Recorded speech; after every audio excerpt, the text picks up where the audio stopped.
매주 금요일이니까 제 방송이 금요일에는 한 주간에 있었던 어떤 반드시 의료 부동산이라고 하는 거는 사람 몸으로 따지면은 경제가 몸뚱아리고요. 경제가 몸이면은 부동산은 팔이나 다리예요. 그러니까 이 부동산을 잘 보려면은 첫 번째 경제를 이해하고, 경제 이해하지 않고는 부동산은 도저히 갈 수가 없는 거예요, 이거는. 그래서 제가 꼭 이 정리할 때는 제 방송에서는 경제면을 꼭 끌고 오는 거예요. 부동산에 영향을 줄 만한 문제죠. 바로 경제죠. 전 세계는 스태그플레이션 경고음이 나온다. 스태그플레이션이 뭐예요? 보세요. 물가에 주춤한 내수, 물가는 오른다. 가격은 오른다는 거야. 가격. 그렇죠?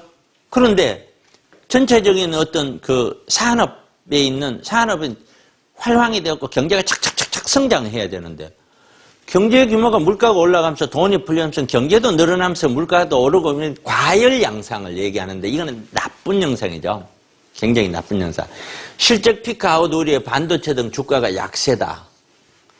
경제 상황 관망하고 안전자산 선호 현상. 안전자산 선호 현상 이 말이 무슨 말이냐면은 투자자들이 앞으로 경기나 여러 가지 상황상 자산이 수익이 큰 것으로 기대가 되는 것은 위험도 크다라고 보시면 돼요.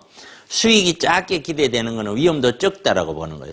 여기서 안전자산이란 말이 무조건 안전하다, 좋다 이 뜻이 아니고 안전자산은 위험이 적다 이 뜻이에요. 그럼 불안전한 자산은 위험이 크다라는 거예요. 위험이 큰 대신에 그 대신에 그 위험만 잘 피할 수 있으면 많은 돈을 또 벌 수가 있어요. 그런데 시대 상황에 따라서 불안한 요소들이 점점점 나오면은 안전자산 쪽으로 흘러가는 거예요. 자, 왜 이렇게 흘러가겠어요? 지금 현재 코로나로 인해서 풀린 돈들이 너무 시중에 전 세계적으로 부동산 가격, 주식 가격을 너무 밀어 올려놨다.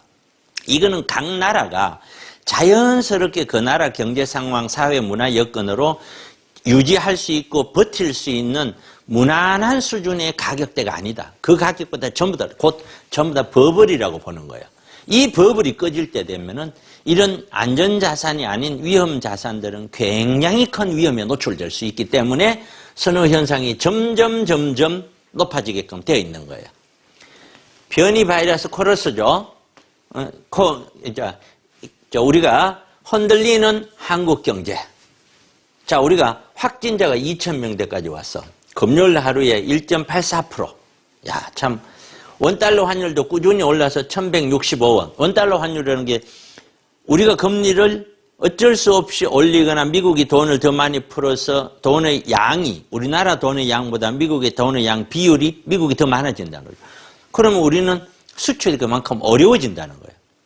4단계 지속 시, 자, 이게 참 걱정입니다. 그죠? 코로나 때문에. 이런 코로나에 한국 경제도, 세계 경제도 전체적으로 대기업 위주의 어떤 상황만 좋지, 중소기업은 아직까지도 거의 죽을 맛이라는 거예요.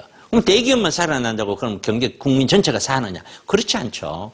중소기업, 소상공인들도 살아있어야 되지. 안 그러면 대기업만 살아있다고 해서 또 사라지는 게 아니에요. 결국에는 소상공인 개인들이 살아있지 못하면 소비도 연결 안 되고 대기업도 어려워질 수 있죠. 임대사업자 신규 등록 중지에서 되살리기고, 이게 아까 서두에 얘기했던 거예요. 재건축 실거주 의무 100주화에 대해서 부동산 정책 속속 원점 해변. 왜? 이래 갖고는 안 된다는 거예요. 1, 2인 가구가 들어가야 살 수 있는 작은 다세대 오피스텔도 이거를 임대사업자로 묶어버리고 이거를 못하게끔 하고 해버리면은 그럼 1, 2인 가구 어디 들어가냐는 얘기죠. 지금 물건이 너무 없는데. 그래서 이거는 처음부터 정책이 잘못 쓴 거예요. 잘못 쓴 걸 이제 어쩔 수 없이 선거가 다가오고 하니까 안 되겠다. 다시 원위치하자. 이렇게 가는 거든. 그러니까 결국에는 원칙에 입각해서 이렇게 작은 것들이 임대사업도 한다고 이렇게 한다고 안 돼. 지금 사지 마. 이렇게 하니까 시장에서 보면은 그렇게 1, 2인 가구가 들어가야 될 물건들 중에 좋은 물건들은 귀하고 어렵단 말이죠. 물건도 없고. 그러면 그런 거는 정책과 관계없이 내가 접근을 하면은 좋은 결과가 나오는 거죠.